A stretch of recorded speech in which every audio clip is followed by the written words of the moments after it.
Hey there, welcome to the Graced Health Podcast, your diet culture-free source for aging strong in your physical, mental, and spiritual health. My name is Amy Connell. I'm a weight-neutral certified personal trainer and intuitive eating-focused nutrition coach who loves walks with friends, chocolate, and Jesus. This is the place for women over 40 who are looking to grow strong as they age and nourish their body, mind, and spirit. I'm so glad you're here. If you are a new listener, first of all, welcome. And if you want to learn more about this podcast, go check out season 19 starting January 9th, 2024.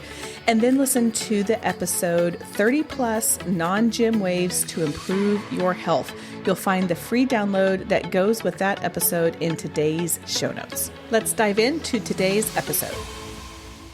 This is a strange question, but what is your relationship with the Sabbath? As Christ followers, we are very familiar that God commanded us to take a Sabbath, to take a rest day. I can't speak for you, but I can tell you that I welcome that invitation, but it's a little harder to actually put that into application, especially when it comes to food, because we still have to eat like 3 times a day or more. We're still eating. We still got to prepare the food. I'm really excited about today's conversation. We are diving into this intersection of food and rest and how we can make that work together. Kathi Lipp has joined us on the show. Kathi is an author, a speaker, a podcaster who has just a heart for helping women live with less stress and more joy. You'll hear more about this at the end, but Kathi is also I call her a virtual mentor of mine. If you have my first book, Your Worthy Body, you see her mentioned in there because she has been so impactful in helping me to become a better communicator. This is truly a full circle moment for me to have her on the show. And if you've been around a while, you know I am all about finding practical ways to honor our body, our mind, and our spirit. And Kathi's latest book, Sabbath Soup, is right up our alley. It is all about meal planning and prepping to create space for true rest and connection on the Sabbath. In our chat, we explore Kathi's own journey with Sabbath, how meal planning can be a form of self-care, practical tips. I mean, you guys, she gets very practical in making meal prep less overwhelming, giving us day-by-day instructions that, of course, are not rigid rules, but just a gentle guideline. And we also talk about just that connection between nourishing our bodies and souls. If you are not familiar with Kathi, let me tell you a bit about her. She is the Publisher's Weekly best-selling author of over 20 books, including Sabbath Soup. She and her husband, Roger, ran away to the mountains of Northern California where they grow their own food and turn it into delicious meals for those they host at the Red House Writers Retreats. I love how Kathi's approach aligns with our grace-filled perspective here on the show. It's not about perfection. It's not about those rigid rules, but rather finding gentle rhythms that work for you and your family. And she was super generous to share her spiced peach cobbler recipe with our email subscribers.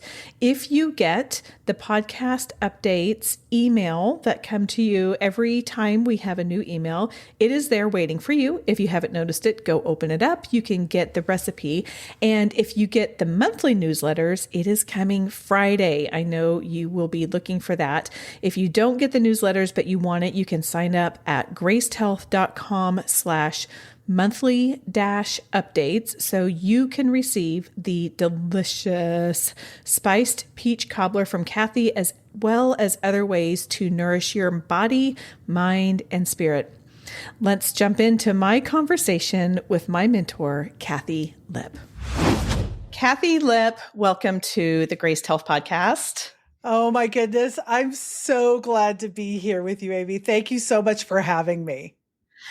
Well, not as glad as I am that you are here. You do a lot of different things and you serve a lot of different people. And I show up in your spaces listening, and I'm on the receiving end of listening to your wisdom in a lot of Mm. different areas.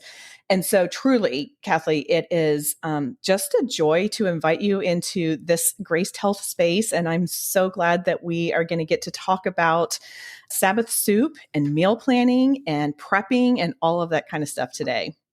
I'm thrilled. It's my favorite thing to talk about, and I love talking about it with friends. So, what more perfect combination could there be? Yes, exactly. Exactly. Okay, so you've written this book called Sabbath Soup. I talked about it a little bit in the intro, but I'm curious before we get into that, I would love to know what your relationship with the Sabbath is, which is kind of a weird thing, right? Because it's something Yeah. that God commands for us. Hmm. However, we all have a different story of Yeah. Sabbath in our life. So, just in Right. general, I was wondering if you could speak to that. Yeah, I didn't really grow up with a Sabbath practice. I mean, my family for some of my life went to church on Sunday mornings, but that was essentially it.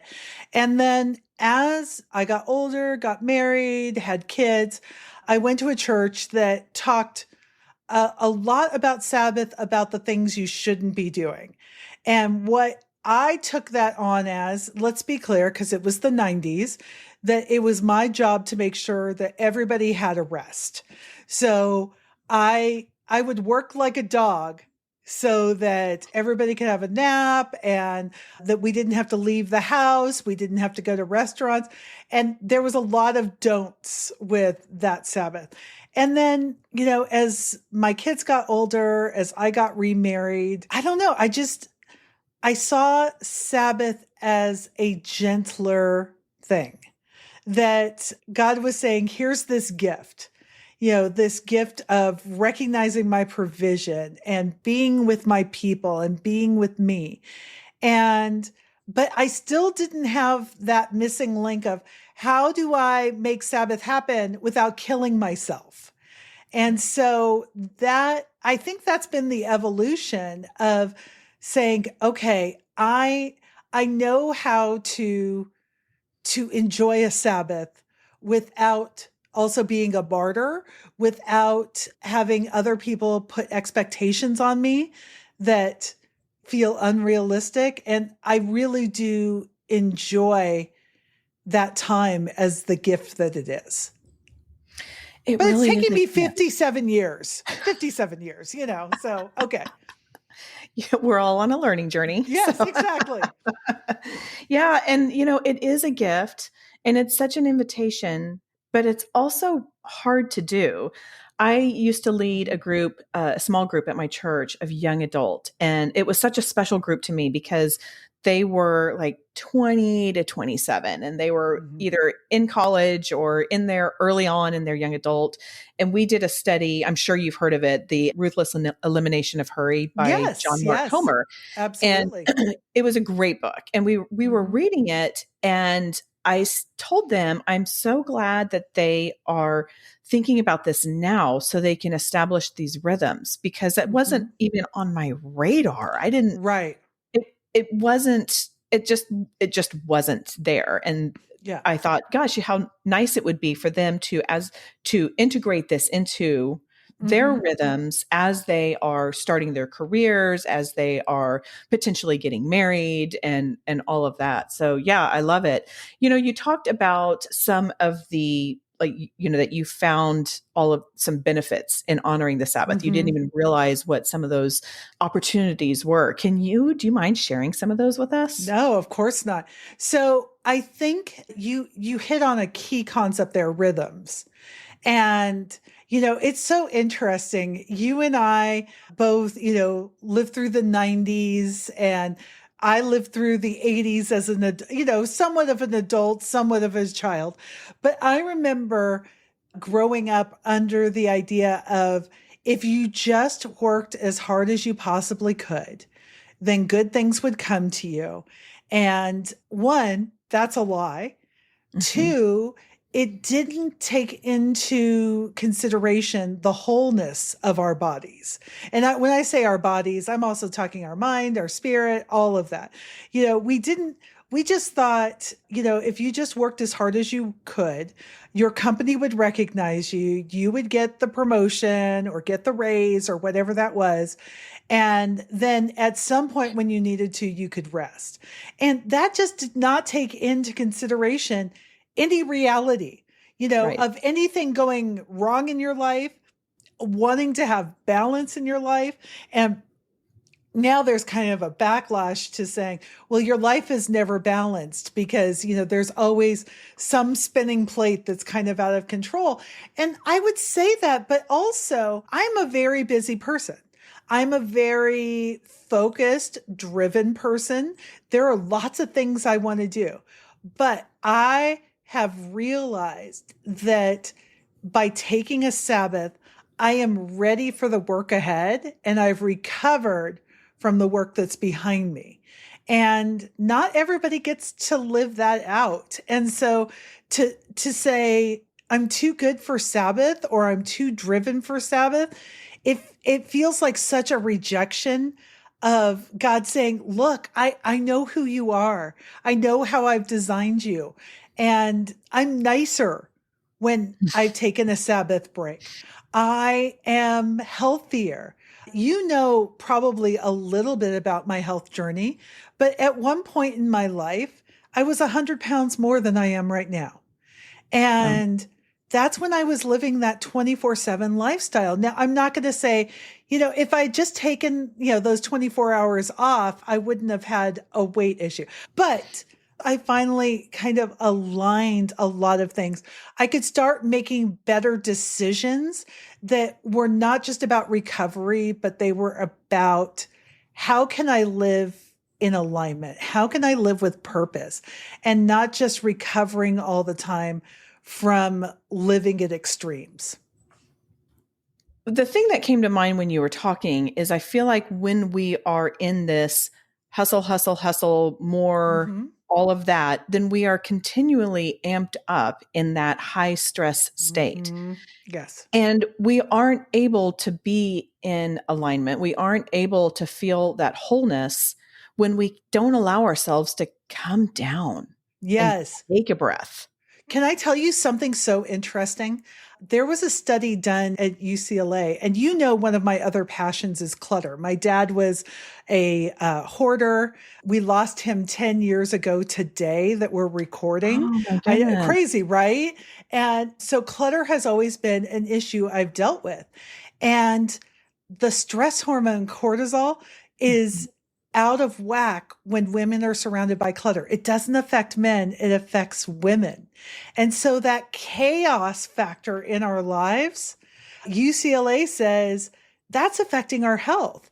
And so when you think about that, when you think about living in these extremes, I always talk about it as I'm trying to learn to take care of my future self.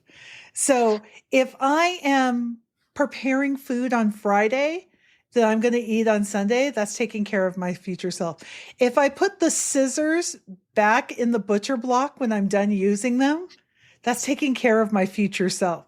And all of those things are not only lowering my stress level, they're also helping my health.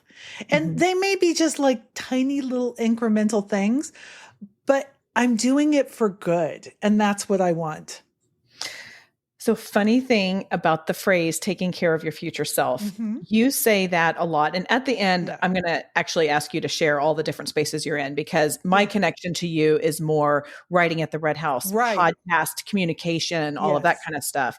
But that is a phrase I learned from you. And my son, when he was a junior in high school, I say this to them all the time, or when they were in the house, we are brand new empty nesters.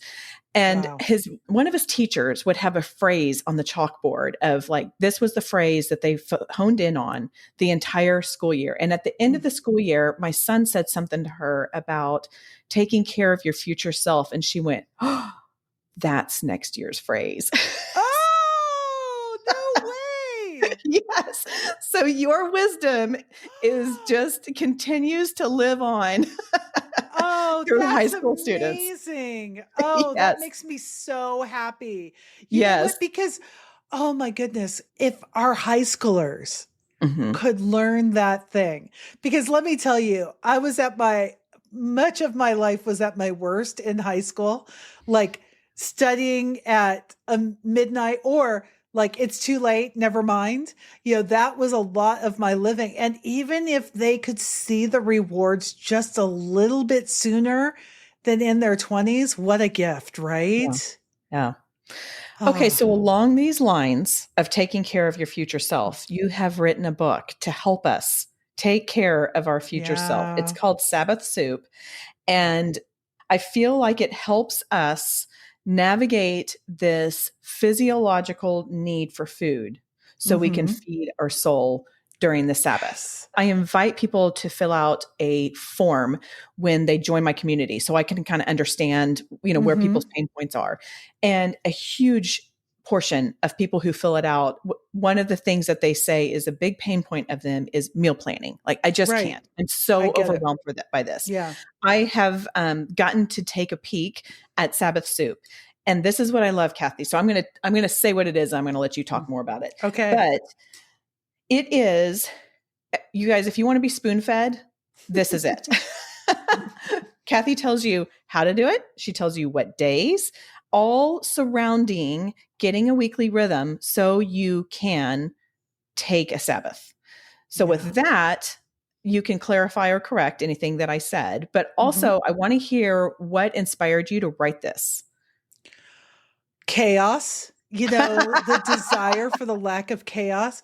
Amy, you're probably too young to remember this, but some of the people who are listening are not.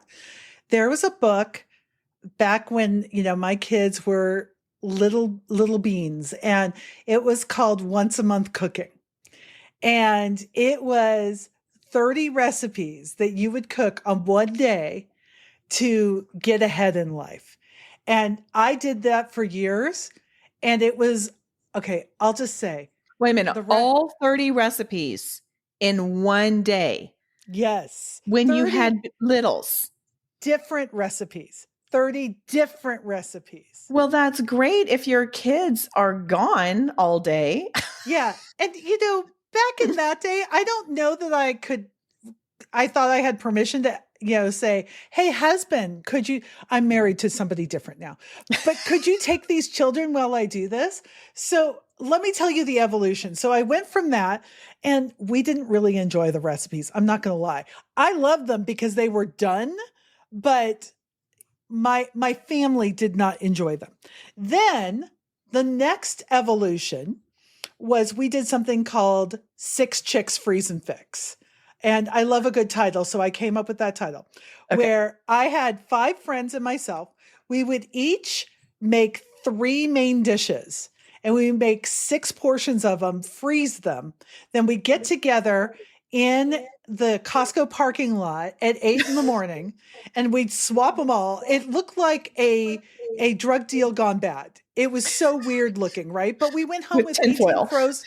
Yes, exactly. We went home with 18 different meals, and it was such a help. It's hard to do that these days. We didn't know as much about food allergies and intolerances as we do now.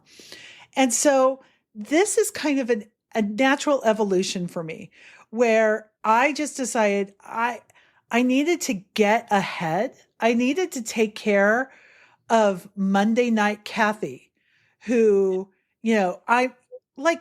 like everybody who's listening, Monday we're shot out of a cannon, back to work, doing all the things. And it's just like, how do we even do this? So what I've done is just said, okay, what can I do Friday or Saturday, whatever your cooking day is, so that I can have that real 24-hour break and I can have a plan for the rest of the week. So, we do this. If you're cooking on Saturday, then you're prepping on Thursday. So you're chopping up vegetables and things like that. Wednesday is when you're going shopping. Tuesday, you're making the list and cleaning out the fridge. Monday, you're making the meal plan. Each day, you're saying, I'm taking care of my future self. And it's a gift. So this is a new concept to me because I have always been in a rhythm of meal planning for the week, going to the Mm-hmm. grocery store. Yeah. I used to be great about only going once. That sometimes gets a little muddy. Sure. But I find it interesting and intriguing that you are kind of doing a couple things in tandem because you're still enjoying the meals that you had prepped. So you're kind of cooking and consuming. And when I say cook, I mean like the real secondary stuff Mm-hmm. that you did from the week before, but you're also prepping and planning. So, like Right. Monday night, this is novel to me. Like Monday, we're meal Mm-hmm. planning of what we are going to purchase and prep on Friday or Saturday. Right. Because I don't have a full day to be doing any of this. And you know a little bit about my situation. I do not live in town. I live about an hour and 20 minutes from a chain grocery store.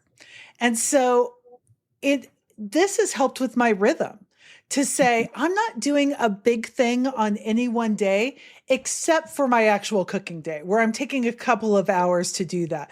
But if I can determine on Monday what I'm going to be eating Saturday night, I don't feel rushed to say, okay, I'm making the meal plan. Now I'm making the grocery list because I have to check what we already have in stock. And now I'm prepping. Like none of it wears me out. It's a Mhm. gentle, it's a gentle journey into eating. And I should be very clear. Sabbath Soup is not a diet book. It is, if it's, and I think you can consider it healthy or unhealthy depending on what your natural eating plan is and what you do. But let me just say the process is the healthiest I've ever been in. Yeah, so I look at my refrigerator and you don't have to follow the meal plan. Nobody's getting gold stars out here. But if you're like, I don't have everything for that mushroom soup, but I have everything for chicken tortilla soup, go off. That's exactly what I want you to do. What I've done is some meal plans. It's kind of like Saturday night is kind of our big meal. And maybe you decide I want to do that on Friday night or Sunday night. It's fine. Do whatever you want. But like that's the night we'll have a roast chicken or we'll do, something along those lines. Sunday after church is our soup. And then Sunday night is kind of more of a comfort food thing, something fun, like maybe a chicken enchilada casserole or something like that. And those are our three main meals. And then Monday, Tuesday, Wednesday, we're eating the second portions of those. Maybe that roast chicken turns into chicken tortilla salad or something like that. But we're reimagining that. And then Thursday and Friday, we're eating out and we're having a pizza because I don't know, life without pizza, I don't fully understand it. And we happen to have a pizza oven, so we're a little Oh, bougie with it. But even if it's just mom putting in or dad, let's be honest, dad putting in a frozen pizza, so you don't, because you need a couple nights to not even think about it, right? And yes. that's what I want for you. For years, we did a Papa Murphy's Friday night, which Yes. Papa Murphy's is kind of the take and bake. And so it's the best of Yes. both worlds. They prep it and then you bring it Yeah. home and you cook it when you want it. And I Yeah. loved it. And there was just some freedom about like, okay, I don't have to do anything. But I want to get into some practicalities here. Yeah. So Saturday is your big cook day. You Yeah. have prepped the veggies that you're going to use Hmm. on Thursday. You have gently journeyed your way into big cook Saturday. Hmm. And then, so then you're making then Saturday night your big dinner, your roast chicken or Hmm. whatever, and Yeah. the soup and the enchiladas. Yes. And that sustains you really until the end of the week. It really does. And so also sometimes I will throw in there like, some kind of breakfast casserole or something. Depends. If you're one of those families who are like, we are just grabbing and going just so we can have a hope of getting to church within 15 minutes of it starting, go off, right? But, when I do those three main meals with some sides, Saturday night, I'm putting that chicken into the oven and roasting it. And then when it's got leftovers, it's just going back into the fridge. The soup, I'm cooking on the stovetop or maybe in the slow cooker. I'm letting it cool down. I'm putting it back into the fridge. And then Sunday after church, I'm either putting it onto the stovetop to reheat, or Sunday before we go to church, I'm just sticking that back into the slow cooker and it's ready and waiting when we get there. And the enchilada casserole on Saturday when I'm, preparing that, stick it in the fridge, pull it out on Sunday night, stick it in the oven, it's good to go. So I'm doing very minimal things on Sunday. And here's the beautiful thing. And you like taking care of your future self. The number one way to do that is to pre-decide. Like, I've already decided what we're eating. I've already decided when I'm prepping it. I already know the sides that are going with it. The other thing is we do a dessert on Saturday nights. So, Yeah. yes, right? We just out of the cookbook, we did spiced peach cobbler, and I'll be happy to send that to you so that you can share it with your audience. Yeah. It's just something a little different, taking advantage of summer and fall fruits. It's worth it. Just a little something to look forward to. And so, Saturday night is our night to kind of linger around the table or bring part of that dinner to a neighbor who maybe is struggling. If you have a larger family, instead of one roast chicken, you may be doing two. That's what I did when we had 4 teenagers at home, but it works. And you feel the pressure off of you the rest of the week. It's a beautiful thing. I love that. And I also love the idea of something like a spiced peach cobbler, because oftentimes there will be extras that you can enjoy again. 100%. 100%. Well, and I tell you what, I'm going to put this in the show notes that I email out. So if you're listening to this, it'll already be in your inbox if you get those. If you just get my monthly newsletters, I'm going to put that in the monthly newsletter. And Kathi, you do provide, this is one thing that I found interesting too, and I like it, is you provide just kind of some inspiration for like, here are some meals. And then you also provide many, many recipes, and especially those soup recipes alongside it. But, and I can't remember the example of one of them, but like, there are some things that we all have our own little personal recipes for, but you've got some great things in there. I mean, you've got this, you've got some pesto chicken, you've got air fryer smashed baby potatoes and roasted butternut squash soup. I mean, you guys, there are so many recipes that we can make on this Saturday or whatever your big cook day is to be kind to our future self. Yeah, there are 24 soup recipes and over 100, I think like 120 different recipes in there. And I mean, we have everything from wonderful ways to prep some vegetables to Nutella brownies. Like we make sure we cover everything. We're there. Because I want my Sabbath meals to feel special. It's a break. Yeah. Some of those other meals are like, hey, the chicken tortilla salad, things like that, just Caesar salad, those kind of things. Those are, weeknight staples. But I want some Nutella brownies in my life. That I'm not going to lie. Yeah. We all do. Of course. We all do. Of course. The word that I think of when you say you want your Sabbath meals to be special is nourishing. Yes. So yes, physically nourishing, but also, we've had a lot of conversations on this show about intuitive eating and about discovering the satisfaction factor and realizing that food is so much more than just sustenance. It really, and the experiences that we have around the table. And so you are wanting nourishment on that Sabbath, which to me, it has to be one of the things that God was wanting us to have on Sabbath. Not to put word in God's mouth, but it's got to be in alignment with that. Absolutely. To be nourished is to be satisfied, right? And one of the tenets of Sabbath is to recognize the provision of God in our lives. So you're not putting words in God's mouth. God is putting words in your heart and your mind. So you're good on that. But also, let me just say this. I am no expert at intuitive eating. Okay. Let's just be 100% clear.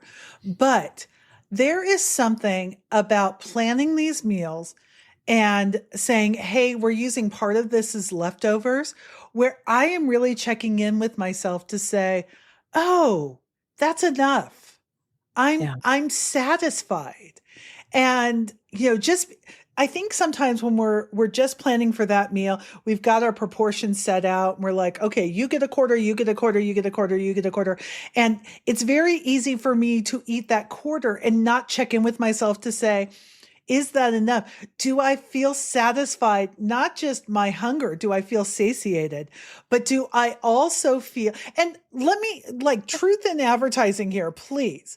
I'm on Ozempic, okay? Because my satiety trigger is broken. It has been broken my whole life.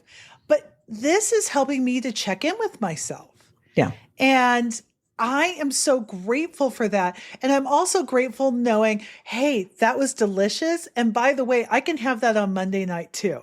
It's okay. It's not going anywhere. And so to be okay with that, and not, as somebody who struggles with clutter and some food issues, like the hoarding tendency is strong with me. It is strong. And so to know that there's enough and I'm going to be okay is something I have to remind myself of. But I feel like this way of cooking really lends itself to that. I think that is wonderful insight. And I had never thought about hoarding and food issues, particularly as they relate to that food noise in your brain or the insecurity of, well, gosh, am I going to have enough? I'd never thought about those going together, but that makes a lot of sense. It has been such a gift to me. I mean, Good. it really has to be able to say it is enough and I'm okay. And by the way, if I'm hungry later, it's okay to go back because it's okay to nourish myself. But it's having to have that new conversation. And again, I am not an expert. I'm just saying this is what's helping me. Well, everything you've mentioned is actually one of the 10 principles, or you mentioned a lot of the things. There are 10 principles of intuitive eating. One of them is feel your hunger or honor your hunger. One of them is feel your fullness. One of them is discover the satisfaction factor. So all of these things that you're talking about are absolutely in alignment with that, because God gave us these bodies to be able to regulate what we need. And sometimes things get a little off. So yes, I love all that you are saying. Okay. Sabbath Soup comes out October 8th. This is airing October 1st. Okay. I have a personal plea. If this is interesting to you, if you're listening, then because I know the back end and I know how publishing works, if you can pre-order, that is so helpful to the author. It is. And if you could see Kathy's face, she is just like, when you like shake your head, like, and just like look down and like, oh, you have no idea. Like this is the response I'm getting from Kathy right now. It is so helpful. So if you are interested in this, pre-order it. You've got 7 days to pre-order it and you'll get this amazing book. Plus, it'll be helpful to Kathy. Well, and also let me just say, if you're one of those people who's like, I want it in my hot little hand, let me just say there is a pre-order where can I tell you, I've never worked so hard on a book in my life. And then they told me, Kathy, you need to cut out 4 weeks. And I'm like, oh, help me, Jesus.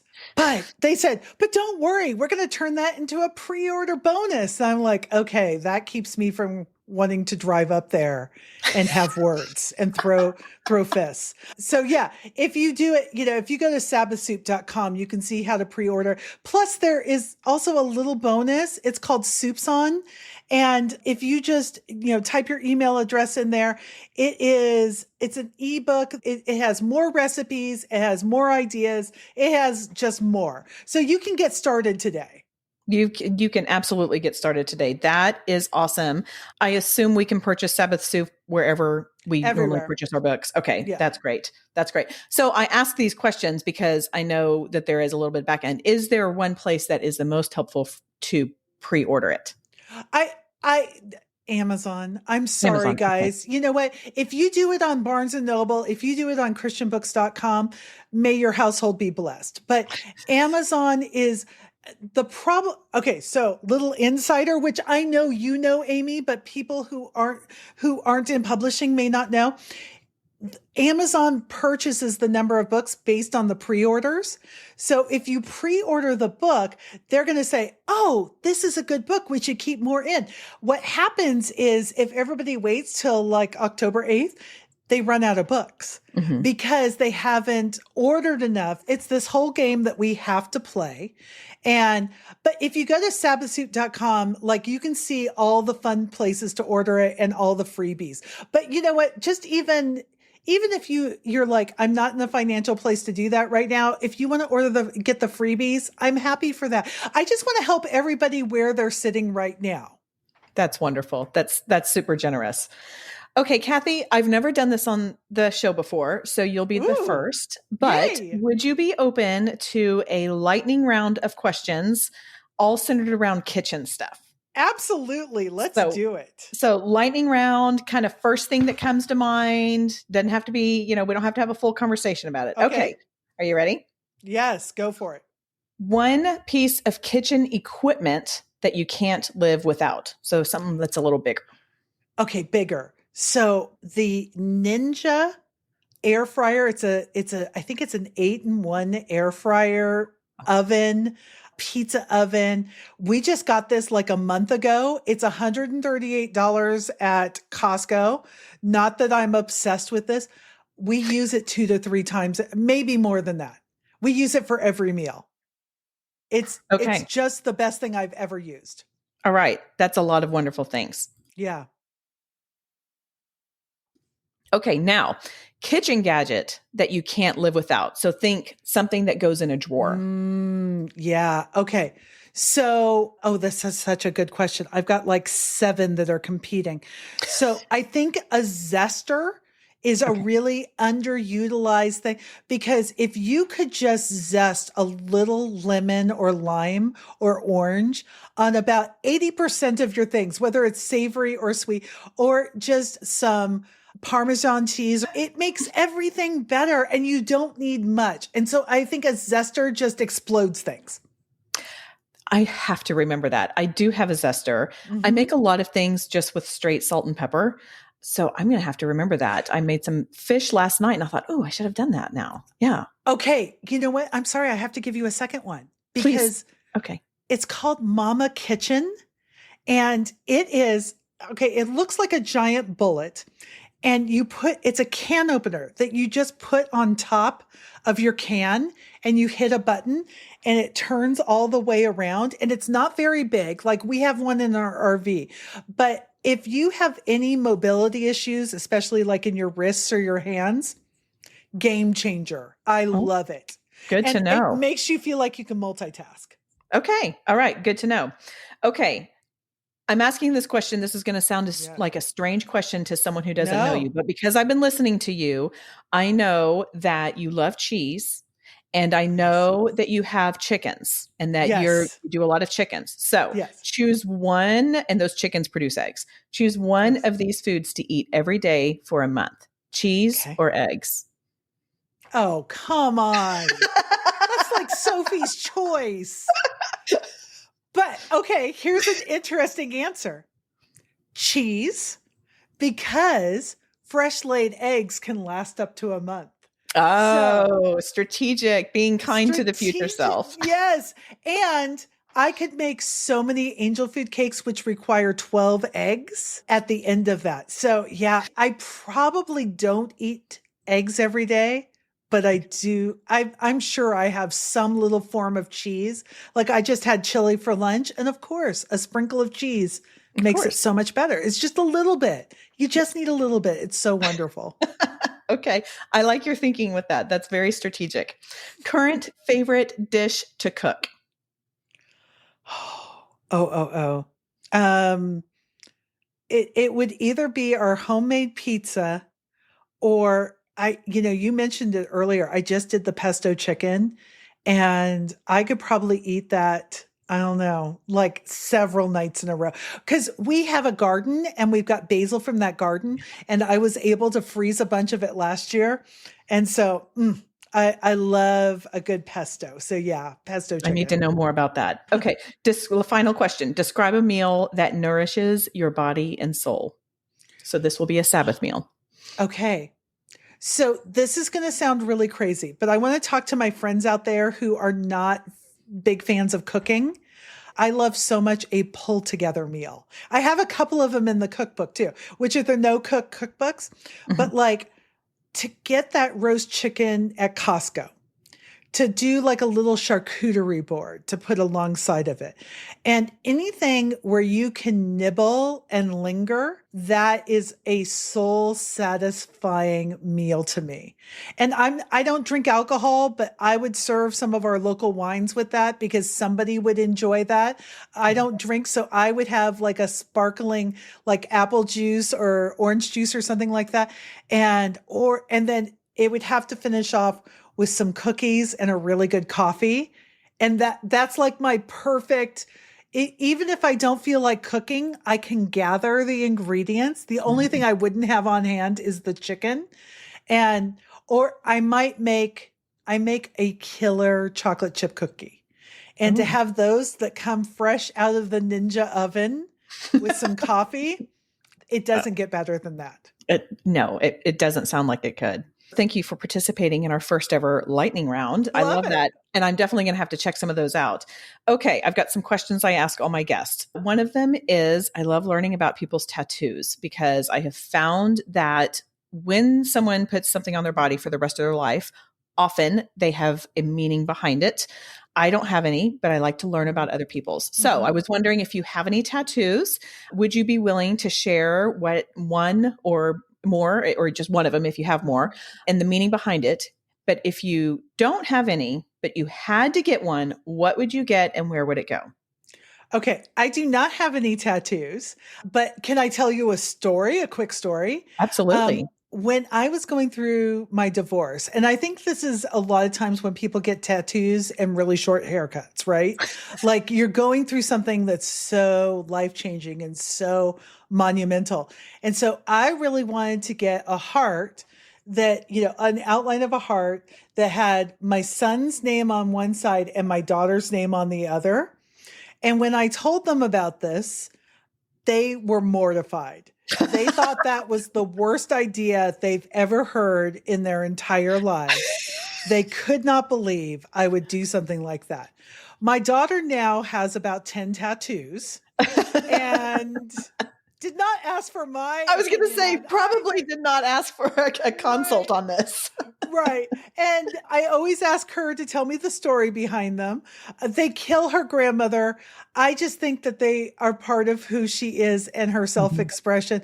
And I too love to ask people about their tattoos because if you were willing to go through that amount of pain, I need to know what was so meaningful to you. So again, as a fellow non-tattooer, I love to hear the story.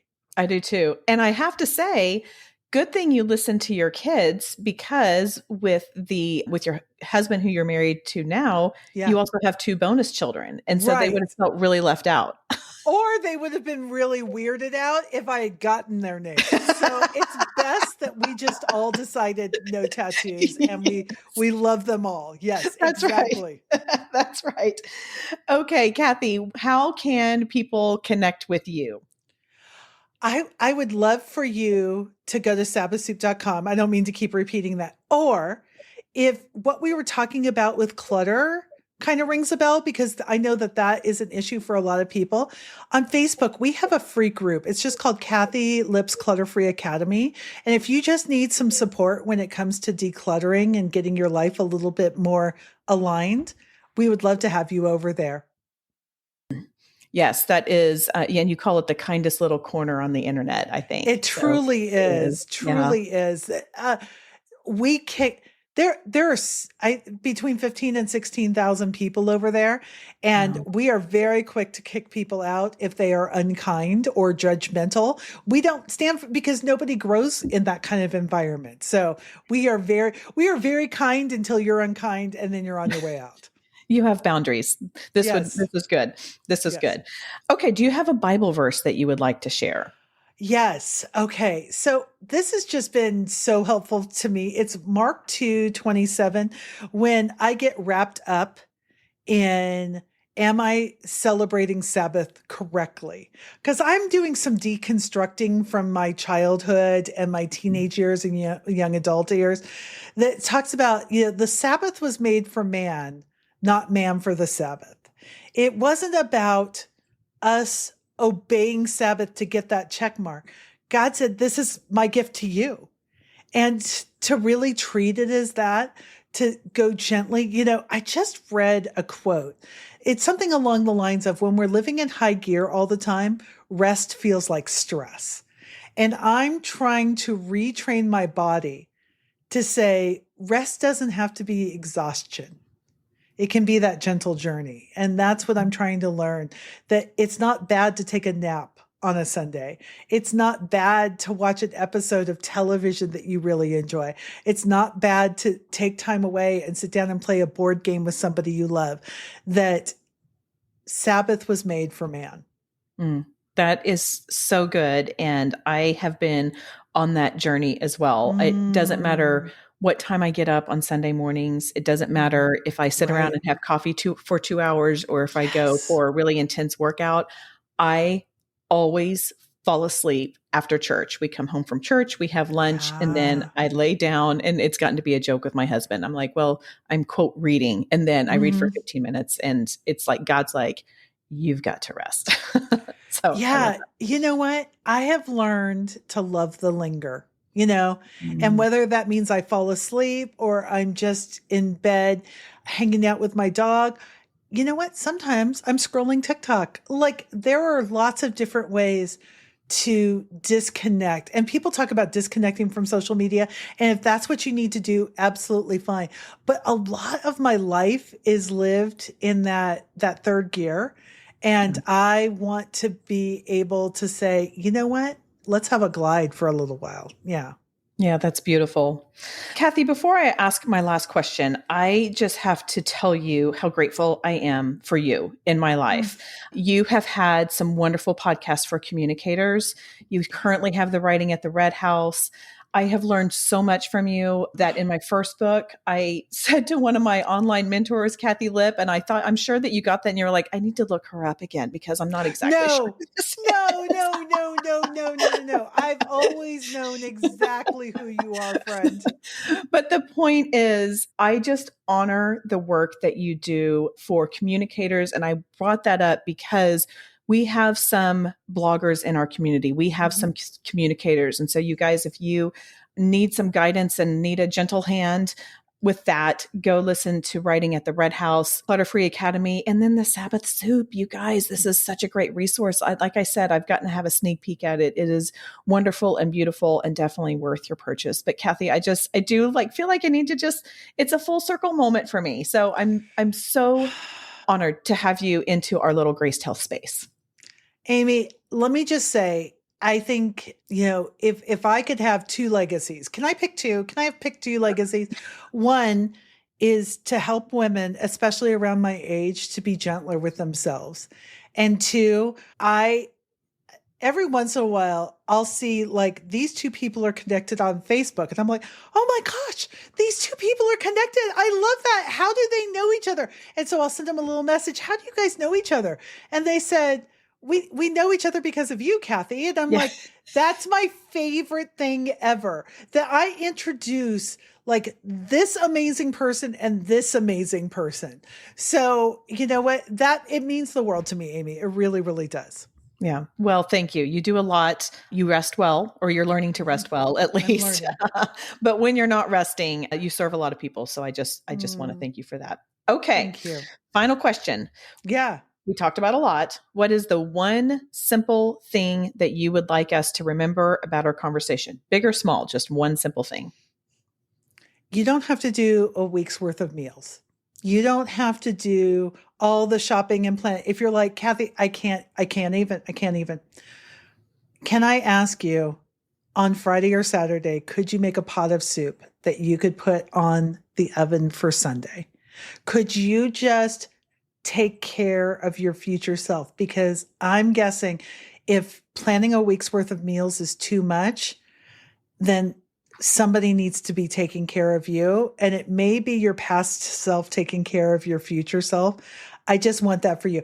And if you're preparing soup means you buy two containers at Costco, then let that be your soup. But I just want you to take care of you. That would mean the world to me. Yes, so good. Okay, that is all for today. Go out there and have a graced day. Thanks for spending some of your time with me today. If this episode resonated with you, I would be so grateful if you would share it with a friend who might benefit from it. A simple text, email, or social media post could make a real difference in someone's life, and it's so appreciated by me. By spreading the word, you're helping grow our community of women over 40 committed to holistic health. And if you're feeling a little extra supportive, a review on your podcast app goes a long way. Thanks for being part of this. See you next time.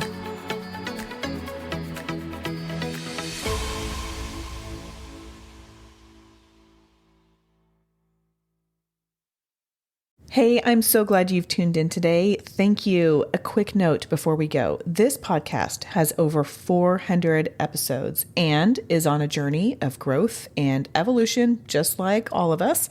Some episodes before January 2024 may contain references to diet culture or perspectives that don't fully align with our current approach to health and wellness from a weight-neutral, intuitive eating perspective. So, listen with a discerning ear, take what serves you, and leave the rest. Thanks for understanding and for growing with us on this journey.